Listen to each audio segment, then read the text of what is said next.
श्री रविदास जी का नाम सुना होगा, बहुत बड़े महान भक्त हैं रविदास, संत रविदास जी है ना। तो काशी के ब्राह्मणों ने विरोध किया, इनको पूजा नहीं करनी चाहिए, ठाकुर जी की पूजा करने का इनको अधिकार नहीं।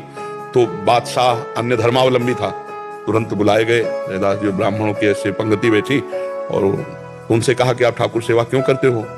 उनका हमारे ठाकुर वो करवाना चाहते इसलिए ठाकुर सेवा करते हैं। तो ब्राह्मणों ने कहा तुम मतलब शास्त्र विरुद्ध तुम आचरण करते हो और राज्य में बहुत बड़ा अनर्थ हो जाएगा। तो वो अपने भाषा से समझाया। तो उन्होंने कहा हमारे ठाकुर जी जब चाहते हैं तो हम ठाकुर सेवा करते हैं, अगर वो मना कर दें तो मैं कभी सेवा ना करूं। बोले अब उनकी नजर में तो विग्रह हैं, तो ठाकुर जी कैसे? तो बोले तुम्हारी बात समझ में कैसे आएगी कि तुम्हारे लिए ठाकुर जी राजी है सेवा के लिए? बोले वहां दूर सिंहासन रख दो और तुम मंत्रों से बुलाओ और हम ऐसे बुलाएंगे, अगर हमारी गोद में आ जाए तो जान लेना ठाकुर जी सेवा।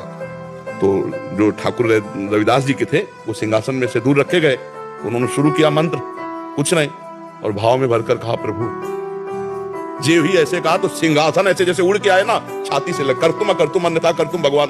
तो ब्राह्मणों ने फिर बात रखी कि ये इनके ठाकुर ने कुछ जादू टोना किए होंगे, हम अपने ठाकुर लाते हैं। तो अपने ठाकुर लाए और मंत्र बादशाह के सामने, पर फिर जे ही ऐसे भाव में किया ठाकुर।